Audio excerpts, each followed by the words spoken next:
এবারে $10 million job করতে চলেছি একজন প্রফেশনাল অ্যাথলিট হিসেবে। আর আমি দেখাতে চলেছি এইটা আর $2 লাখ অ্যাস্ট্রোনটের কাজের মধ্যে পার্থক্য। এটা দুর্দান্ত। আর $1 লাখ দেওয়া হয় ডাইনোসরের হাড় খুঁজে বার করার জন্য। ও মাই গড! আরো অনেক জব দেখাবো। আর সব থেকে কম টাকার জব যেটা আমি খুঁজে পেয়েছি, গোল্ড প্যানিং, যাদের রোজগার বছরে $1। কিন্তু আমরা মিলিয়ন উপার্জন করব। একদমই নয়। বেসিক্যালি গোল্ড প্যানাররা এটার মধ্যে প্রথমে মাটি দেয়, তারপর জলের মধ্যে এটাকে নাড়াচাড়া করে, তার ফলে গোল্ড ফিল্টার্ড হয়ে নিচে পড়ে যায়। কিন্তু এটা সহজ নয়, কারণ 5 ঘন্টা খোঁজার পরেও আমি সত্যি বলতে কিছুই পাইনি। ও বয়েজ, আমি গোল্ড পেয়েছি।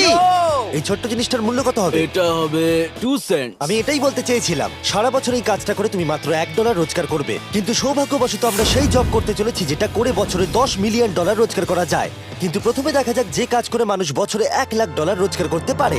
মিউজিয়ামের জন্য ডাইনোসরের বোন খুঁড়ে বার করা। আর হ্যাঁ, এগুলো ফেক, কারণ ওদের অস্তিত্ব আর নেই। এটা হলো আমাদের কাজ করার জায়গা। এগুলো কি সত্যি ডাইনোসরের বোন? হ্যাঁ একদম। আমি এখানে 17 সত্যি? বছর ধরে রয়েছি, আর আমি আমার কেরিয়ারে যত ধরনের বোন দেখেছি তার মধ্যে এটা সব থেকে বড়। এটা হলো থাই বোন, এই যে এখানকার। আর এটা 4 ফুট লম্বা। উদাহরণ হিসেবে এই যে একটা ডাইনোসর, তার সমান হলো 6টা কালকে ওপরে ওপরে দাঁড় করিয়ে দেওয়া। আমার হাইট 6'5". এগুলি মূলত মিনি জ্যাক হ্যামার। এই তো ভালোই করছো। ওর কোনো আইডিয়াই নেই ও কি হ্যাঁ, করছে। ওর কোনো আইডিয়াই নেই। আশ্চর্যের বিষয় হলো এটা করতে গিয়ে আমরা ভয় পেয়ে যাচ্ছিলাম। উপস। একটু সাবধানে। কাজটা একটু এগোতে আমাদের 5 ঘন্টা সময় কেটে গেল। তারপরে এক্সপার্টের সাহায্য নিয়ে আমরা কাজটাকে মোটামুটি এগোতে পারলাম। আমার গোটা কেরিয়ারে দেখা এটা হলো সব থেকে বড় একটা বোন। আর তুমি চাও এটাকে আমি আর কাল টাচ করি? একদম। যদি আমরা এটাকে খারাপ করে দিই? যশ, এটার ওয়েট কত হবে? মোটামুটি 2250 পাউন্ড? হ্যাঁ। এর ওজন তো নোলানের মায়ের 10 ভাগের 1 ভাগ। ও মাই গড, এটা তো দারুণ।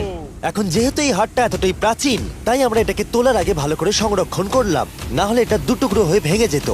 আশা করবো তোলার সময় এটা ভেঙে যাবে না। 1 2 3 Three. খুব ভালো।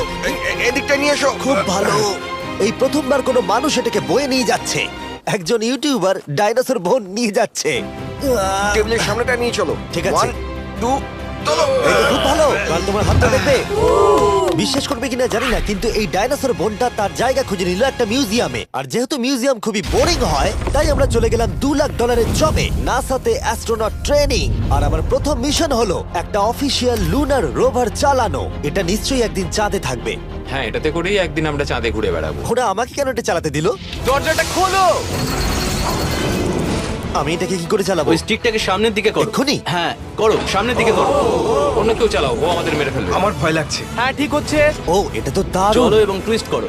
ডান দিকে? ডান দিকে বা বাঁ দিকে, যেদিকে খুশি করতে ও মাই পারো। গড, ওখানে তো কার আছে? এটা কি রাস্তায় চালানো লিগ্যাল? হ্যাঁ, এখানে রাস্তায় লিগ্যাল আছে। ও, এটা সত্যিই দুর্দান্ত। আমরা সাইড হয়ে যাচ্ছি কেন? আমি জানি না এটা কি করে সোজা চালাবো। আর আমার যেন মনে হচ্ছিল আমি ড্রিঙ্ক করে এটা চালাচ্ছি। কিন্তু তাও আমি এটাকে নাসার লুনার ট্রেনিং ইয়ার্ডে নিয়ে যাওয়ার চেষ্টা করছিলাম, যেখানে আসল টেস্ট ছিল। ও, অফরোডিং। ও গড। ও, এটা তো খুব লাফাচ্ছে। তোমরা চাও এই হিলটা দিয়ে চালিয়ে আমি নিচে নামি? এটার মধ্যে কি কোনো সিট বেল্ট নেই? এখানে একটা সিট বেল্ট আছে, কিন্তু আমরা ইউজ করি হ্যাঁ, না। এখানে সিট বেল্ট আছে কিন্তু কেউ ইউজ করে না। এটা জেনে ভালো ও, লাগলো। এটা তো খুবই স্টিপ। ও ওরে বাপরে, আমরা কি সত্যি নিচে নামবো? আমার সিট বেল্ট চাই এক্ষুনি। ও মাই গড। দাঁড়াও, আমরা হিল থেকে সাইড হয়ে থামাও, নামছি। থামাও গাড়িটাকে। ঠিক আছে, ঠিক আছে। তোমার হাতটা তুলে নাও যাতে ওরা দেখে আমি চালাচ্ছি। আরে, ও তো সত্যি তুলে নিল। ঠিক আছে, আমি আরে, উঠে যাচ্ছি, নিককে না, দিচ্ছি। না, না, না, দাঁড়িয়ে এখানে পড়ো। বসো। না। আমরা কি ফ্রেটারে সাইড হয়ে নামবো? ধরো আমাকে কাল। ধরো আমাকে। ল্যানান, আমি বলতে চাইছি তুমি চাঁদে কিন্তু সার্ভাইভ করতে পারবে না, না। আমি নিশ্চয়ই পারবো। এর পরের ট্রেনিং এ নাসা আমাকে দেখালো তাদের বিশাল স্পেস ফেসিলিটি। ওরে বাবারে, এটা হলো পৃথিবীর দ্বিতীয় বৃহত্তম পুল। সত্যি কথা বলতে মনে হচ্ছিল ওরা আমাদের কি ট্রেনিং দিচ্ছে, বিশেষ করে যখন আমাদেরকে স্পেস স্যুট দেখানো হলো। আমি যতদূর জানি তুমি একটা স্পেস স্যুট পরলেই তুমি অ্যাস্ট্রোনট হয়ে যাবে। কিন্তু এর মধ্যে একটা গন্ডগোল আছে। স্পেস ওয়াকে তোমাকে কি ডায়পার পড়তে হয়? তোমাকে 12 ঘন্টা স্যুটটা পরে থাকতে হবে। ওয়াও, এই নাও। এটা সত্যি একটা অ্যাডাল্ট ডায়পারের মতো। ওকে, আচ্ছা, একটু সাবধানে। হ্যাঁ। এটা হাতে তৈরি করা। এটা পরে কিন্তু অনেকবার স্পেসে ঘোরা হয়েছে। তার মানে আসল অ্যাস্ট্রোনটরা এটা মনে পড়েছে। রেখো এই অ্যাস্ট্রোনটটা কিন্তু এর মধ্যে টয়লেট তুমি করেছে। কি এর মধ্যে টয়লেট করেছো? আমি না, এই স্যুটটা নয়। ঠিক আছে। ওকে, আমার পরের মিশন কখন শুরু হবে তুমি এখন থেকে 1 বছর পর কি করবে? ভেবে দেখতে হবে। ওকে ওকে। আমার ট্রেনিং এর ফাইনাল স্টেপে সবথেকে দুর্দান্ত জিনিসটা আমি করেছিলাম। ওরা আমাকে মুন টাচ করতে দিল। না না, এটাকে জোরে টানতে হবে। এটার ওয়েট 9000 পাউন্ড। এটার ওয়েট 9000 পাউন্ড।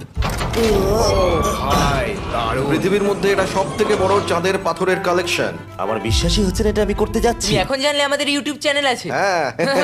ও মাই গড, এগুলো সোজা মুন থেকে নিয়ে আসা হয়েছে। তুমি আমাকে এটা ছুঁতে দেবে, তার কত % চার্জ আছে? 0। গতকাল আমরা একটা ডাইনোসরের ফসিল খুঁজে বার করেছি, তাই আমি এই বিষয়ে এক্সপার্ট। আমি এটা টাচ করি, না। চেষ্টা তো করলাম। এই যে মেটেরিয়ালটা দেখতে পাচ্ছ, এটা হলো আসলে লুনার সয়েল। ও মাই গড, তুমি এখন চাঁদকে ছুঁয়ে ফেললে। ও এটা তো দারুণ। তার মানে এই টিউবের ভেতরে চাঁদের মাটি আছে, আর এটাকে নিয়ে আসার পর খোলাই আর হয়নি। তোমরা চেক করনি তাহলে এর ভেতর তো এলিয়েনও থাকতে পারে। হ্যাঁ, চাঁদ থেকে আনা হয়েছে তাই থাকতেই পারে। দাঁড়াও। থেকে এটা আমরা চাঁদ শুনলে? থেকে। আর তারপরে আমরা এলিয়েনরা যে সত্যি আছে এটা জানার পরে আমরা গেলাম স্ট্র্যাটোস্ফিয়ারে আমাদের পরের জব করতে। সেখানে নোলান আর গার্ল একটা প্লেন চালাবে। আমি আগে কোনোদিনও প্লেন চালাইনি। আমরা জানি না আমরা কি করছি। প্রথম দিনের ফ্লাইট ট্রেনিং এ তোমাদের স্বাগত। আমি মজা করছি না, ছেলেরা প্রথম প্লেন চালাতে চলেছে, তাও আবার মাত্র একবার এই ফ্লাইট সিমুলেটরে প্র্যাকটিস করার পরে। আচ্ছা, এটা হলো আমাদের থ্রটল। এটা পেছন দিকে টানলে এটা স্লো হবে, ঠিক এইভাবে।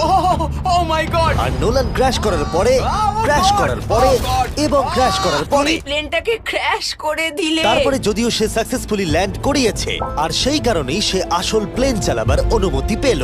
বাপরে, আমার খুব ভয় এই, লাগছে। তুমি এটা করতে পারবে না নোলেন। প্লিজ তুমি আরো ভালোভাবে প্র্যাকটিস করে এসো। ও মাই গড, আমি এখন একটা প্লেন চালাবো। ও মাই গড। ওকে, তাহলে আমরা যাব। তুমি তৈরি? হ্যাঁ, আমি একদম প্রস্তুত। Full throttle, approaching 60। কিছুটা কাঁপছে, কিন্তু তুমি এটাকে জাস্ট টিপ টেনে দাও।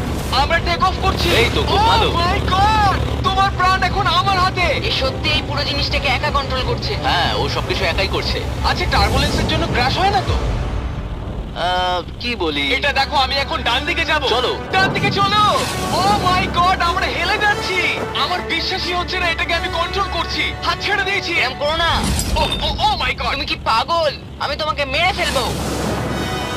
ঠিক আছে, আমরা ওখানে যাব, তারপর ফিরে এসে ল্যান্ড করব। ও মাই গড, এবার কি হবে? এই একটাই জিনিস যেটা সব মানুষের কাছে বড় চ্যালেঞ্জ। ঠিক আছে, এবার আমি নামছি। আমার মেন্টাল হেলথ এখন একদম ঠিক নেই। এই জায়গাটায় আমি সবসময় সিমুলেটরে ক্র্যাশ হয়ে যাচ্ছিলাম। ও গড। আমরা এখন ওই রানওয়েতে ল্যান্ড করতে চলেছি। ও মাই দাঁড়াও, গড। দেখো আমরা মাটির কত কাছে, তাই না? ধরে রাখো, ধরে রাখো, নিচের দিকে করে সোজা ধরে রাখো। ও মাই গড। সাবধানে শটলের উপর হাতটা রাখো। তোমাকে এটা পেছনে টানার জন্য অপেক্ষা করতে হবে। দীর্ঘ নিঃশ্বাস নাও। এবার আমরা নামছি। আমরা নেমে পড়েছি। করে ফেলেছো ভাই। আমি একটা প্লেন ল্যান্ড করালাম। ও মাই গড। ও বলছিল আমি পারবো না, কিন্তু আমরা এখনো বেঁচে আছি। তুমি আমাকে মেরে ফেলোনি। আমি সত্যি অবাক হয়েছিলাম যখন আমি শুনেছিলাম বছরে $1 মিলিয়ন রোজগার হয় হ্যান্ড মডেলিং এ। কিন্তু সেটা তখনই হবে যখন আপনি পৃথিবীর হাইস্ট পেড হ্যান্ড মডেল হবেন। এ একজন ডাক্তারের থেকে 5 গুণ বেশি রোজগার করে লোকেদের নিজের হাতের ছবি দেখিয়ে, আর এ অনেক কাজ করে। আপনারা যে সমস্ত ব্র্যান্ডের নাম শুনেছেন মোটামুটি সব ব্র্যান্ডের হয়ে কাজ করেছে। সে পারিশ্রমিক হিসেবে $1 মিলিয়ন করে নেয় পার হ্যান্ড। আমি আর অপেক্ষা করতে পারছি না কখনো এটা করবে। প্রথমে ও আমাদের হাত এক্সামিন করবে। আমার মনে হয় না আজকে আমার দিনটা খুব একটা ভালো কাটবে বলে। ওকে, আমি যেটা দেখতে পাচ্ছি তোমার নোকের ওপর অনেক কাজ করতে হবে। ঠিক বলেছো। একদম। ওর হাতটা বাজে, বুঝলে? দেখো এর হাতে কার্লের থেকে কত বেশি লোম আছে। এর জন্য কি আমি বেশি টাকা পাবো? স্কিন টেক্সচারটা তোমার থেকে ওর অনেকটা ভালো। তুমি কি ঠিক করে দিতে পারবে? জানি না, যদি কিছু মিরাকেল হয় তাহলে হবে। আমি এখনো তোমার হাতটা দেখিনি জিমি। তোমার হাতটা তো গ্লো করছে। এটা তোমার হাতটা দারুণ। এত গ্লসি কেন? আমি জানি না আমার আঙুলের স্ট্রাকচারটা কি ঠিক আছে। হ্যাঁ, এগুলো তো বেশ ভালো, কিন্তু এখানে একটু সমস্যা আছে, স্কিন সমস্যা আছে, কিন্তু এগুলো ঠিক করা যাবে। আমাদের হাতের উপরে অনেক কাজ করতে হবে, তারপর আমরা শুটের জন্য তৈরি হয়ে যাব, যেটা আমার আর কার্লের জন্য খুবই ইজি ছিল, কিন্তু লেজারের জন্য অতটাও নয়। ও গড। ভাই এই লোমগুলো দিয়ে তুমি দারুণ জিনিস বানাতে পারবে।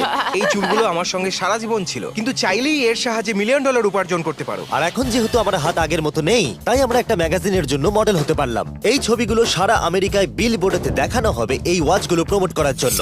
এটা কিন্তু খুব কঠিন। হ্যাঁ, আর বেশি চাপ নিও না। ওকে, মানে ঘড়িটাকে দেখতে ভালো লাগছে। সত্যি কথা বলতে আমি ভেবেছিলাম এটা ইজি হবে, কিন্তু আমরা সত্যি খুবই বিচ্ছিরি ভাবে এটা করলাম। মনে হচ্ছে যেন কোনো সাপ এই ঘড়িটা পড়ে আছে। ভাই এটা খুবই শক্ত। তুমি একবার করবে, এটার সাথে পার্থক্য দেখবো। ও কি দুর্দান্ত। তোমার হাত নড়েনি তাই প্রোডাক্টটা দারুণ দেখা যাচ্ছে। ভালো মডেল হওয়া মানে একটা ঘড়ি পরে নিলাম তাই নয়, মাঝে মাঝে মডেল হিসেবে তোমাকে অদ্ভুত জিনিসও করতে হয়। তুমি ভয় পাচ্ছ কেন? কারণ অফ ক্যামেরাতে হাতে একজন সাপ আরে ধরে ভয় পাওয়ার আছে। কি আছে?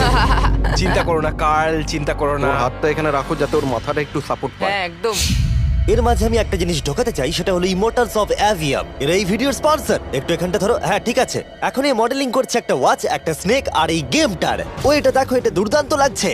ইমর্টালস অফ অ্যাভিয়াম হলো একটা ফার্স্ট পার্সন ম্যাজিক শুটার, যেখানে তুমি জ্যাক নামের একজন প্লেয়ার হিসেবে এই পৃথিবীকে বাঁচাবে। গার্ল, ও কি আমাকে বাঁচাবে? এবার আমি চাই তুমি এই গেমটার এক্সবক্স ভার্সনের মডেল হও, একটা স্করপিয়ন নিয়ে। না ভাই। এই দেখো, তুমি ঠিক এটাকে এইভাবে ধরবে। আচ্ছা এটা হাতে ধরাটা সেফ তো? হ্যাঁ, একদম ঠিক আছে, একদম। নাও নাও নাও, যা বলার বলে দাও, Okay, বলে দাও আর ও, ফটো তুলে ঠিক নাও। আছে, তুমি এই গেমের ডিফারেন্ট টাইপের 25টা ম্যাজিক স্পেল পাবে আর 80টা ডিফারেন্ট ট্যালেন্টকে আনলক করতে পারবে নিজের ক্যারেক্টারকে কাস্টমাইজ করতে। ইমমর্টালস অফ অ্যাভিয়াম এই ফটোটাকে পছন্দ করবে কার্ল? ইমমর্টালস অফ অ্যাভিয়াম আশা করি পছন্দ হবে। কার্ল, আর কিছুক্ষণ এটাকে ধরে রাখো, তারপরেই আমরা এনএফএল প্লেয়ার্স হয়ে যাব। যারা ইমমর্টালস অফ অ্যাভিয়াম তৈরি করেছে তারা আরো অ্যাওয়ার্ড উইনিং গেম তৈরিতে সাহায্য করেছে, যেমন হ্যালো, কল অফ ডিউটি আর ডেড আমার এই স্পেস। গেমগুলো দারুণ লাগে। ও, এটা তো নড়ছে। আর দারুণ জিনিস হলো ওরা আমাকে এই গেমের বস করেছে, আর যদি তুমি আমাকে মারতে পারো তাহলে এই গেমের যে কোনো বসের থেকে বেশি গোল্ড পাবে। ও না, আরে চিন্তা করো না, আরে ওর ভয় দিকে পেও না। তাকিও না। ইমমর্টালস অফ অ্যাভিয়াম এখন এক্সবক্সে ফ্রি ট্রায়াল দিচ্ছে, তার সাথে PS5 এও আর স্টিমেতেও ফ্রি ডেমো অ্যাভেলেবল মনে আছে। হচ্ছে তুমি যে আমার পারবে, ভেতর ঢুকে তুমি গেছে পারবে। নাকি হাতের তলায়। আমরা এতটাই বাজে করছিলাম যে একজন হ্যান্ড মডেলকে আনাতে হলো যাতে স্পন্সররা এই ফটোগুলোকে অ্যাপ্রুভ করে। ডেসক্রিপশনে দেওয়া লিংকে ক্লিক করো যদি তোমরা এক্ষুনি ইমমর্টালস অফ অ্যাভিয়াম খেলতে চাও। আমি আর হ্যান্ড মডেল হতে চাই না, আর যদিও আমাদের ফটোগুলো অতটা ভালো ছিল না, তবুও গোটা দেশের বিলবোর্ডে সেগুলো স্থান পেল। আর এবার হলো শেষ কাজ, যেটার জন্য বছরে $10 মিলিয়ন রোজগার করা যায়। একদম ঠিক, আমি জয়েন করতে চলেছি লিটারালি NFL। এটা আমার একটা স্বপ্ন ছিল।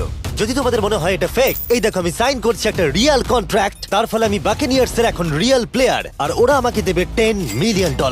আমি হয়তো এটা পাবো না, কিন্তু অ্যাটলিস্ট এটা অ্যামাউন্টটা তো বললো। না না, ডলারের ওপর ফোকাস করো। এখন থেকে এটা অফিসিয়াল, কংগ্রাচুলেশন। তাহলে আগামী 48 ঘন্টার জন্য আমি অফিসিয়ালি প্লেয়ার। তুমি এখন অফিসিয়ালি প্লেয়ার। কথা দিচ্ছি আমি হতাশ করব না। আমি কথা দিচ্ছি ও হতাশ করবে। কন্ট্রাক্টটা শেষ করেই আমি আমার টিম নিয়ে মাঠে নেমে পড়লাম 60,000 দর্শকের সামনে। প্রথম স্টেপ হলো ওয়েট ট্রেনিং। এটা হালকা হচ্ছে, ওয়েটটা একটু বাড়িয়ে দিই, চলো। এই তো খুব আমার ভালো। মনে হচ্ছে না ওরা আমাকে 10 তোমাকে মিলিয়ন start দেবে। খুব করতে ভালো হবে। হচ্ছে। তুমি কি উইনার নাকি তুমি ফ্যালকন? খুব ভালো। আমি লক্ষ্য করলাম NFL প্লেয়ার হলেই তোমাকে উৎসাহ দিতে সবাই চাচায়। আচ্ছা এই জিনিসটা কি তোমাদের টিমের সবথেকে স্ট্রং প্লেয়ার করে? দেখা যাক এটা আমি একবার করতে পারি কিনা। ওরা এটা 12 বার করে? ওরে বাবারে। ওরা সাধারণ মানুষ নয়। আমি চাইবো না ওরা আমাকে ধাক্কা মারুক। আরেকটা, চলো তুমি পারবে। ফুটবল। Easy। আরেকবার, কাম অন। NFL এত শক্ত কেন? তাদের টিপিক্যাল ওয়ার্কআউটের সাথে এটার পার্থক্য কতটা? অনেক বেশি। যাক, একটু মাথা ব্যথা তো দূর হলো। কিন্তু তোমাকে পরে ওগুলোই করতে হবে। ঠিক আছে। এরপরে আমি প্রথম প্র্যাকটিস করলাম টেম্পা বে বাকেনিয়ার্স এর ট্রেনিং গ্রাউন্ডে। আমি দেখা করলাম আমার কোচের সাথে। কেমন আছেন? তুমি কেমন আছো? ভালো। আর আমার নতুন টিমমেটদের দেখা সাথে। করে খুব ভালো লাগলো ভাই। আমার নাম শেখ। আমার তোমার ভিডিও খুব ও, ভালো সত্যি? লাগে। তারপর ক্যান্ডি বার আর হ্যাঁ কালকেও। আর আমার নতুন টিমমেটরা বিশ্বাসই করছিল না আমি সত্যি করে টিমে সাইন করেছি, তাই আমি আমার কন্ট্রাক্টটা ওদের দেখালাম। এটা একই তো যাতে তোমরা সাইন তুমি তো করেছিলে? দেখছি আমার থেকে বেশি টাকা পাচ্ছ গো। আমাকে এত কিন্তু তুমি দেওয়া হয় পড়লে না। দেখতে পাবে 48 ঘন্টার মধ্যে ক্যান্সেল না করলে কিন্তু ও, আমরা ক্যান্সেল হ্যাঁ। করে দেবো। দেখো এখানে যদি আরো আমি অনেক সঠিক কিছু বলি। লেখা আছে। যাই হোক অফিসিয়ালি তুমি এখন আমি আমাদের জানি, team এ। Thank you. কিন্তু তোমাকে